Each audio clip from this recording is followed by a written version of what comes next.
Salut les amis, on est le samedi 30 avril 2022. La sauge est en fleurs. Il est 18h20 et je sors d'une grosse journée de travail au potager. On va voir un peu ensemble les évolutions. La journée de travail n'est pas encore terminée totalement. Je compte encore avancer tant que je peux. Et puis je vous parlerai du programme de demain qui s'annonce également bien chargé pour pouvoir avancer au maximum au potager, parce que là, entre la mise en place des cultures, la gestion de l'enherbement, il y a quand même pas mal de boulot en ce moment. On rentre vraiment dans la plus grosse période d'activité au potager, mais c'est vraiment un plaisir. Et on va aller voir tout de suite dans la serre à semis. Donc la dernière vidéo c'était il y a 15 jours. Donc là vous allez voir quand même une grosse évolution au niveau des tomates, puisqu'en fait elles sont vraiment prêtes à repiquer. Donc ça c'est ma priorité du moment, c'est de repiquer les tomates. Vous voyez, elles sont vraiment belles. Je suis super content. Les poivrons aussi sont beaux. Là aujourd'hui j'ai fait un semis de basilic, et ici j'ai refait un semis de salade parce que le dernier semis de salade avait été complètement raté. Je vous montre les courgettes que j'ai semées donc il y a pile 15 jours. Voilà, elles sont bien avancées, elles ont 3 feuilles, donc là elles sont prêtes à être repiquées. Ça pousse à vitesse grand V et je compte les repiquer. Si je peux pas le faire ce soir, je le ferai demain, c'est certain. Les blettes aussi sont prêtes à repiquer là, elles sont même un petit peu grandes, mais c'est pas grave, ça. Je vais pouvoir les repiquer sans aucun souci. Voilà, par contre le semis de concombre qu'on avait fait ensemble il y a 15 jours, ben, c'est pas trop ça. Je suis confronté à un problème aussi, c'est que il y a une formation de mousse en surface du terreau. J'imagine que c'est par rapport au taux d'hygrométrie dans la serre. Je sais pas si vous êtes confronté, on le voit bien ici. Alors quand les plants sont déjà un peu grands, ça pose pas de problème pour la croissance. Par contre, j'ai remarqué qu'au niveau des semis, ça pouvait contrarier la levée. Mais bon, je peux pas l'aérer plus que ça. Voilà, là, la porte principale de la serre est ouverte en grand. Donc je peux pas faire mieux au niveau de l'aération. Donc dites-moi si vous êtes confronté, vous, à ce type de souci ou pas. Hop, j'ai fait un peu le tri aussi dans les plants et dans les boutures. Là, je vous montre aussi une partie du travail du jour. Donc j'ai buté les pommes de terre nouvelles avec de la tonte de gazon et du fumier de cheval. Donc j'ai bien buté au maximum de ce que je pouvais faire. Là, voilà, par rapport à la dernière vidéo, il n'y a plus les poireaux au fond. Tous les poireaux ont été ramassés et consommés ou distribués. Voilà. Je ferai le point, mais il y a eu vraiment, ça a été une très belle saison pour les poireaux. Et les nouveaux jeunes poireaux du semis, je vous les montrerai. On va y passer devant. Ici, c'est pas paillé parce que je viens cet après-midi d'arracher la première passe d'épinards. Voilà, qui commençait à monter à graines. Donc je les ai arrachés pour me faire de la place. Si je mets rien de suite, je vais pailler. En attendant d'avoir l'implantation d'une nouvelle culture. Et en parlant de monter à graines, les blettes, je vais devoir les ramasser assez rapidement puisque elles aussi, elles commencent à monter à graines. Vous voyez là, quand ça fait ça là, c'est la hante florale qui est en train de se former. Et donc du coup, le plant va concentrer son énergie sur la fabrication de de fleurs et de graines. Donc voilà, c'est la fin de ces blettes là. Et elles seront renouvelées dans la foulée.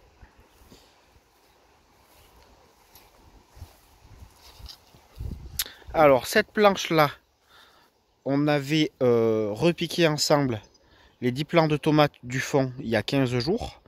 Et depuis j'ai repiqué des poivrons issus d'un semis. Voilà, donc les poivrons et les tomates se sont bien implantés. En sachant que les tomates, je les avais enterrées au maximum.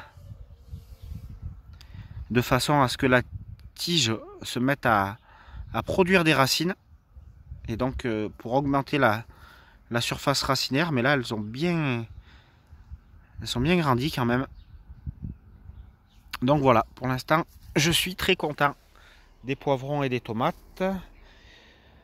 Ici, vous avez un semis, là au fond, un semis de radis. Ici, semis de carottes. Là, on voit les repiquages de salade qui se développent bien là. Il n'y a pas de souci. Et voilà, comme je vous avais dit, voilà les jeunes, les tout jeunes poireaux.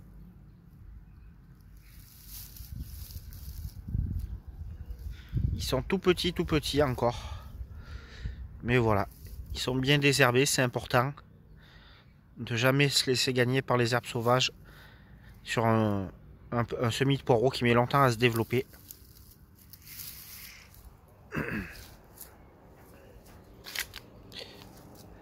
Encore des blettes qui commencent à monter à graines. Ici, vous voyez la bourrache, c'est original, qui s'élève au-dessus des petits pois. Et les petits pois, vous voyez au stade où ils en sont, ceux-ci. Et après, je vous montrerai, ça c'est le semis de printemps. Et je vous montrerai le semis d'automne, ça n'a rien à voir. Donc vous voyez, c'est au stade de fleurs. Et il y a certaines petites gousses qui sont en formation.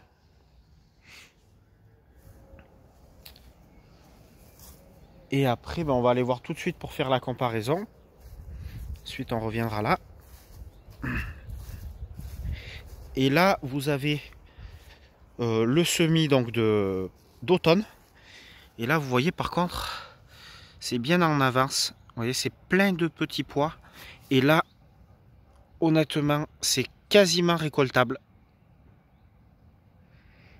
Quasiment récoltable. D'ici, je pense, 2-3 jours, on va pouvoir faire les premières récoltes de petits pois. Alors que par contre, j'ai fait les premières récoltes de pois gourmands depuis, ça fait maintenant, oui, une semaine à peu près. Donc aujourd'hui, j'ai fait la deuxième récolte, 950 grammes. Et il y a une semaine, j'avais fait la... non, je dis des bêtises, il y a 3 jours. Il y a 2-3 jours, j'avais fait... Parce que c'est à peu près tous les 2 jours qu'on les récolte, les pois gourmands. Là, c'est pareil, c'est important. Il ne faut pas les laisser trop grandir. Sinon, vous allez vous faire gagner. Mais voilà, ils me dépassent en taille. Ils font facilement 1m75, 1m80 là pour les plus grands. J'espère qu'ils vont pas se casser. Parce que mon grillage, il doit faire 1m50. Même, ouais, même pas. Voilà, donc vous voyez, c'est encore plein de jeunes gousses en formation. Et surtout, c'est plein de fleurs.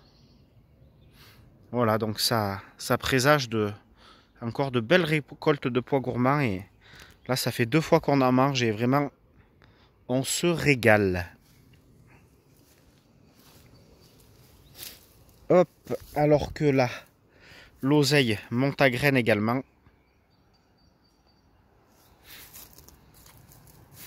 Et ici, la deuxième passe d'épinards. Voilà. Il y a quelques attaques de gastéropodes, limaces et escargots. Mais dans l'ensemble, c'est joli. Et là, c'est récoltable même.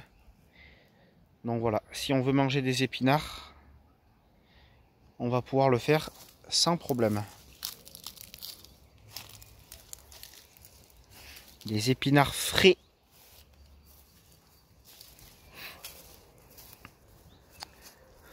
Alors nous, on a l'habitude, hein, puisqu'on consomme quasiment 100% de nos légumes viennent du potager. Mais on est toujours voilà, surpris et intéressé d'avoir des retours d'expérience. Là, à midi, ben, on avait mon frère pour manger avec ma belle-sœur. Et ils ont mangé les pois gourmands du potager. Et sans même qu'on leur demande, ils m'ont dit que ça avait vraiment beaucoup plus de goût que ce qu'ils pouvaient trouver dans le commerce.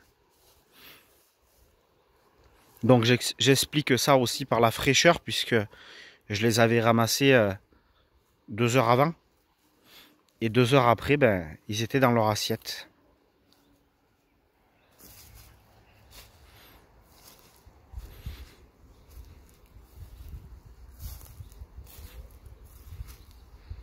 Hop, et puis j'ai ramassé aussi les premières fraises. Je ne sais pas si on va pouvoir en voir aujourd'hui. Là, il y a un petit coup de désherbage à faire au niveau des fraisiers. Voilà, alors elles sont pas bien grosses, mais il y a quelques fraises quand même.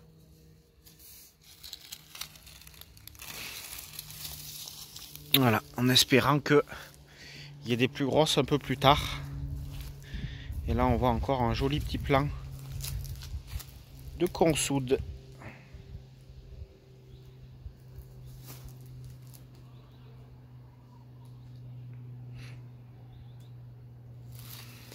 Hop. Là, ici, bien sûr, c'est les pommes de terre qu'on avait plantées dans la dernière vidéo. Pommes de terre de conservation, celle-ci. Et donc, ça sort déjà. Après à peine 15 jours, ça sort.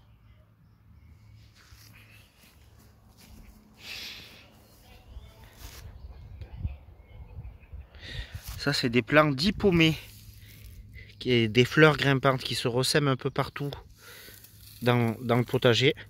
Bon, ben je les arrache parce que j'ai pas envie d'en avoir ici dans les pommes de terre. Et puis pour terminer, donc je vous montre le travail qui est en cours. Donc là, j'ai commencé à dépailler la planche numéro 1, la planche donc qui fait 18 mètres de longueur. Je vais tout dépailler pour mettre implanter les tomates. Donc ici, sur toute la longueur, normalement, ça va être des tomates. Voilà, donc faut que je finisse de dépailler. Ensuite, j'implante les tuteurs. Et enfin, je viendrai planter les plants de tomates qui attendent patiemment dans la serre, mais qui vont pas patienter bien longtemps en plus, parce que là, il faut vraiment que je les implante rapidement pour pas les laisser trop traîner en godet. C'est pas bien bon. Faut pas leur couper leur croissance. Voilà les amis, pour tous les travaux en cours, je vous souhaite un excellent dimanche et à bientôt dans une prochaine vidéo.